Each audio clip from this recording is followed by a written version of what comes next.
implementasi budaya positif dalam pembelajaran di sekolah. Mungkin pada kesempatan kali ini bukan maksud saya untuk menggurui Bapak Ibu ya. Saya yakini Bapak Ibu pasti lebih hebat ya dari kita berdua. Mungkin posisi kali ini saya hanya ingin berbagi saja kepada Bapak.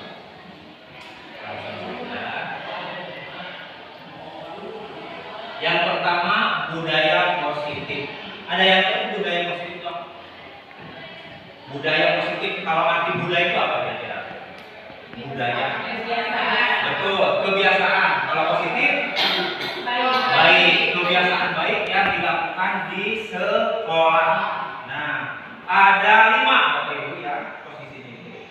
Ada sebagai teori kontrol, ada juga keyakinan kelas, ada kebutuhan dasar yang dipenuhi oleh siswa, ada juga segitiga restitusi dan posisi kontrol dakwah. Kita bahas untuk poin yang pertama. Nah, apa itu budaya positif? Itu tadi yang dijawab oleh Ibu Asmara. Budaya positif adalah pola perilaku, nilai, norma, dan sikap yang mendukung pertumbuhan dan kesejahteraan individu atau kelompok. Tentu itu harus kita perhatikan ya mengenai budaya positif. Apa sih contoh budaya positif buat budaya positif di sekolah? Oke, contohnya? Contohnya anak ketika bertemu dengan guru tidak lupa untuk mengucap salam dan menjabat tangan. Oke, bagus. Tepuk tangan untuk Pak. Oke, siapa lagi yang bersedia? Bu Novi, budaya positif contoh baik? Berdoa sebelum belajar. Berdoa sebelum belajar. Tepuk tangan untuk Bu Novi.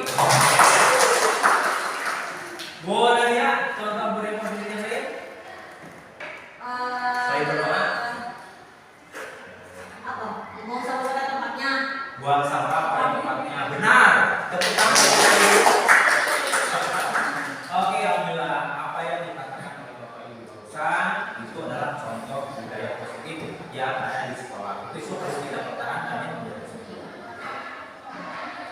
Berikutnya, nah budaya positif bukan hanya sekedar narasi begitu ya, bukan hanya sekedar slogan atau hanya wacana saja, tetapi budaya positif ini harus kita tanamkan, kita lakukan di sekolah sebagai fondasi yang kuat untuk mempromosikan perkembangan sosial, emosional, dan akademik siswa. Apabila di sekolah sudah ditanamkan budaya positif, maka secara langsung akan terbangun suasana yang positif juga ya.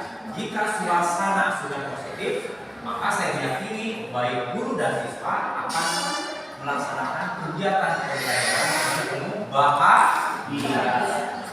Ya, itu mungkin secara besar tentang pentingnya budaya positif. Nah, berikutnya yang kedua itu teori kontrol. Seorang psikiater dan pendidik, Dr. William Glasser, mengatakan bahwa sesuai dengan perkembangan pendidikan ada beberapa miskonsepsi tentang makna ya kontrol itu. Ada ilusi guru monologi gitu ya, guru lebih dominan dibanding siswanya.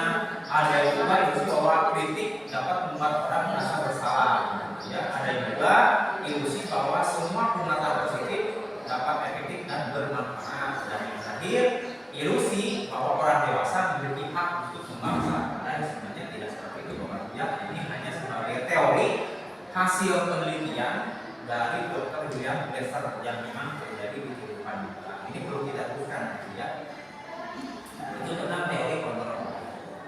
Nah, selain budaya positif, kemudian teori kontrol tadi, kita juga sebagai guru harus memiliki dan memahami kebutuhan dasar yang harus dipenuhi terutama oleh siswa ya di sekolah begitu. Yang pertama ada kebutuhan untuk bertahan hidup, yang kedua kasih sayang ya, atau rasa cinta gitu. Yang ketiganya penguasaan atau pengakuan, yang keempatnya kebebasan atau kebutuhan akan pilihan, dan yang kelima kesenangan atau kebutuhan untuk merasa senang. Nah, kelima ini harus kita pahami ya. Misalnya ketika ada siswa yang berbuat salah atau ketika kita mengajar tiba-tiba ada gestur atau mimik siswa yang memang berbeda gitu ya dengan sebelumnya. Itu patut kita ketahui Bapak Ibu. Mungkin ada kebutuhan dasar yang belum terpenuhi. Nah, itu harus kita kasih secara juga. Ada yang bertanya dulu Bapak Ibu sampai sini tentang kebutuhan dasar atau sudah jelas? Terima kasih Bapak Ibu. Tepuk tangan dulu semuanya. Masih semangat Bapak Ibu? Hebat, terima kasih ya. Oke, ini contohnya Bapak Ibu, contohnya ya ada 4 kalimat di sini. Coba siapa yang bersedia untuk membaca kalimat ke-1? Ya, Bu, silakan. Aku senang kejar-kejaran dengan ibu guru, seru. Oke, bagus, terima kasih Bu. Kira-kira posisi apa nih? Kesenangan. Karena merasa senang ya bisa bermain dengan ibu. Ya. Untuk yang kedua, siapa? Ibu kejar aku karena ibu sayang aku. Bapak kejar aku karena bapak sayang aku. Itu beda kan?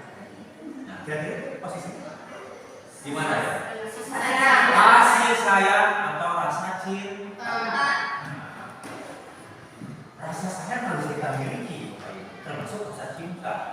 Cinta kepada murid, sayang kepada murid itu boleh, tapi ada batasnya. Bukan berarti kita harus memiliki, gitu ya. Jadi ada batasnya. Betul, setuju Bapak Ibu? Oke. Berikutnya, tolong Ibu Mega dibacanya.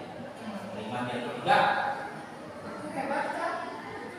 Ya, Aku hebat kan? Bisa bikin guru kejar aku. Oke, karena posisi mana nih? Aku hebat kan? Pengakuan, gitu ya, pengakuan. Yang terakhir, aku bosan belajar mewarnai terus di dalam kelas. Kebebasan. Aku bosan belajar di lab terus. Itu kan bebas. Ya. Jadi ada kalanya siswa itu Bapak Ibu merasa jenuh, gitu ya, belajar di kelas terus menerus. Nah, kita juga mungkin kali-kali ya misalnya ya belajar di luar kelas, tapi disesuaikan dengan topik ya.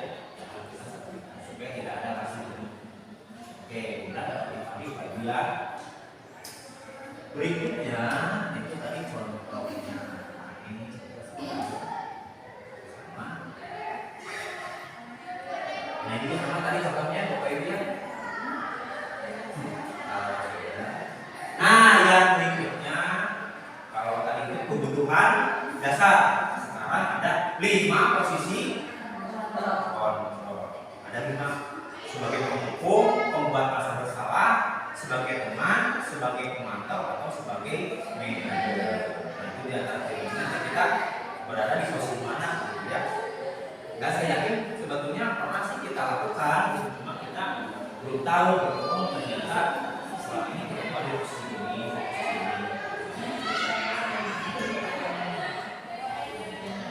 Nah, kalau sebagai penghukum, gurunya itu biasanya menggunakan nada yang tinggi dan langsung menjudge siswa itu bersalah. Padahal yang namanya setiap kesalahan yang dibuat oleh siswa tentu ada alasan yang melatar belakangnya. Tidak boleh berposisi langsung sebagai penghukum. Nah, contohnya patuhi aturan saya atau awas. Gitu ya. Besok kamu datang. Awas kalau terlambat lagi. Nah itu penghukum. Belum apa-apa sudah menjadi siswa marah ya, tidak boleh. Nah, atau selalu dan selalu pasti kamu datang terlambat. Besok pasti kamu lagi nih yang tidak menjalankan tugas itu. Ya kita harus tahu dulu ya alasannya apa dan menggunakan nada ya biasa ini yang satunya tidak boleh sebagai penghukum. Karena Bapak Ibu kalau berada di posisi penghukum, siswa itu akan sakit hati. Ya, udah dimarahi, ada tinggi, akan di depan siswa sampai ke ujungnya. Yang ada akan dendam siswa kepada kita, sakit hati, benci yang ada kan. Nah itu akan membiarkan semua suasana belajar dan akan tertanam langsung di memori. Tidak akan kasih. Tapi lain halnya kalau kita mengatasi dengan baik, tidak dengan cara merangkul. Dan Bapak Ibu ya,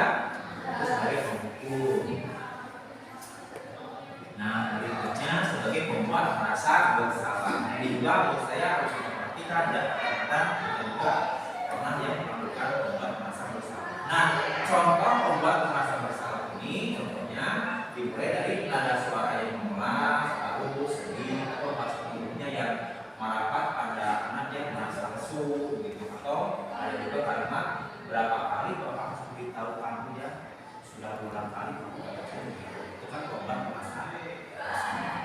Itu tidak boleh juga, harus kita hindarkan ya. Gimana coba kalau orang tua kamu tahu kamu seperti ini? Nah, itu tidak boleh juga. Ya. Oke, Bapak Ibu, berikutnya pembuat merasa bersalah. Di sini ada kalimat gimana coba kalau orang tua kamu tahu kamu berbuat begini? Nah, itu tidak boleh, tidak ada juga. Atau juga ada kalimat berapa kali bapak harus beritahu kamu ya? Itu kalimat pembuat merasa bersalah. Berikutnya, posisi berikutnya ada sebagai teman. Nah, selain sebagai pembuku, pembuat merasa bersalah, atau juga maksudnya sebagai teman. Boleh guru itu berposisi sebagai teman. Nah, itu boleh juga, tapi tentu ada apa ya? Ada batasannya, gitu ya. Contohnya, ayo bantulah bagi bapak ya. Nah, ayo ingat, tidak bantuan bapak selama ini tidak boleh ya. Ya sudah, kalau tidak apa-apa, nanti dibantu bereskan. Itu bertindak sebagai teman yang dengan suara yang ramah, akrab, sambil bercanda, itu namanya siswa. Tapi tetap kita juga harus ada batasannya. Nah, berikutnya sebagai pemantau. Contoh sebagai pemantau di sini kalimatnya nada suaranya datar, bahasa tubuhnya yang formal. Yang kedua, peraturannya apa? Yang kalimat ketiga, apa yang telah kamu lakukan? Nah, itu contoh sebagai pemantau. Di sini juga ada contohnya kalimat mengatakan, Bu, kamu telah latihan 15 menit. Apakah kamu sudah mengerti konsekuensi yang harus dilakukan dengan kelas? Adik, paham Pak? Saya harus pindah kelas karena dia istirahat. Nanti dan mengerjakan tugas pada 13. Kata guru, ya benar. Nanti pada saat yang istirahat, kamu harus tinggal di kelas untuk menyelesaikan tugas yang ketika tadi saya. Nah, dalam pemantau itu ada konsekuensi, Bapak Ibu ya. Beda dengan pembuku tadi. Kalau sebagai pembuku, siswa asli hati. Tapi kalau konsekuensi, saya itu siswa tidak asli hati. Mengapa? Karena dia tahu apa konsekuensinya. Misalnya contohnya begini, Budi, kamu hari ini tidak mencatat. Nah, apa alasannya tidak mencatat? Ya, karena pulpen saya habis Pak, misalnya gitu. Nah, tapi kamu tahu kan bahwa kalau tidak mencatat nilainya dikurangi. Ya Pak, saya paham dan saya tahu seperti itu. Nah itu konsekuensi. Saya yakin siswa kan tidak sakit hati ya. Itu secara baiknya gitu ya. Nah, yang berikutnya sebagai manajer. Nah, ini manajer itu memakai semua posisi Bapak Ibu ya, tapi tingkatannya ada di kepala sekolah. Itu tentu sebagai pemimpin itu tidaklah mudah ya, harus memperhatikan dan benar-benar bijak dalam mengambil sebuah keputusan. Pertama, tidak ada siswa yang bermasalah. Jadi tidak boleh kita langsung menjauh, tidak boleh langsung mengeluarkan apa ya. Contohnya, betul ya, sebagai manajer karena posisinya di sini ada di paling tinggi sebagai kepala sekolah, jadi tidak mudah ya. Nah, ada kalimatnya contohnya apa yang kita yakini. Nah, apakah kamu meyakininya itu terhadap kesepakatan dan aturan di setiap sekolah ada tata tertib.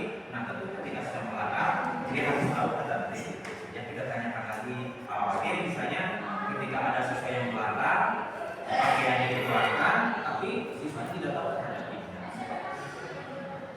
Berikutnya juga bisa disampaikan dengan ada suara yang lurus, yang santun ya, tidak boleh sambil emosional seperti ketika menghadapi siswa ya. Itu mungkin Bapak Ibu ada yang bertanya atau sudah di posisinya ya. Kalau guru bisa Bapak Ibu, untuk guru juga bisa ya. Kadang-kadang guru itu bisa sebagai teman, bisa sebagai manajer. Tapi biasanya manajer itu ada di kepala sekolah. Karena memang pengalamannya Bapak Ibu ya sudah lama. Tapi guru juga boleh seperti pengennya gitu. Boleh. Yang jelas jangan sebagai penghukum, membuat masalah. Ya. Nah, berikutnya ini terakhir Bapak Ibu ya, materi terakhir ini tentang restitusi. Nah, restitusi itu proses menciptakan kondisi bagi murid untuk memperbaiki kesalahan mereka. Setiap kesalahan itu harus kita perbaiki. Nah, terhadap solusi yang kita berikan, sehingga mereka bisa kembali pada kelompok mereka dan karakter yang lebih kuat. Ya. Restitusi juga proses kolaboratif. Nah, kolaboratif ini bisa juga guru berkolaborasi dengan wali kelas, misalnya ya. Lalu wali kelas berkolaborasi dengan BPPK. Kalau misalnya sudah tingkat BPPK tidak ada perubahan, bisa naik ke koordinasi, misalnya ya. Nah, misalnya sudah koordinasi, lalu kesempatan yang terakhir adalah kepala. Semua itu harus kita lalui Bapak Ibu ya dalam melakukan segitiga restitusi supaya manfaat dan dapat membantu murid berpikir tentang orang seperti apa yang mereka inginkan dan bagaimana mereka harus melakukan hal. Ada 3 tahapan restitusi yang perlu kita lakukan. Yang pertama menstabilkan identitas, ya. Yang kedua validasi tindakan, yang ketiga menanyakan keyakinan. Contohnya ada siswa yang bermasalah kita ambil, kita tanya dulu namanya siapa, dari kelas mana, gitu ya. Dan tindakan apa yang sudah dilakukan. Terus kamu sadar tidak bahwa apa yang kamu lakukan itu salah? Itu kan menanyakan kesalahan validasi. Dan yang terakhir menanyakan keyakinan. Kalau misalnya kita sudah tahu dan siswa itu yakin bahwa apa yang dilakukan itu melanggar aturan, ya, saya yakini tidak akan ada yang tersakiti. Ya, itu mungkin cara menangani masalah Bapak Ibu. Jadi kalau zaman sekarang Bapak Ibu sudah tidak ya, sudah nggak boleh.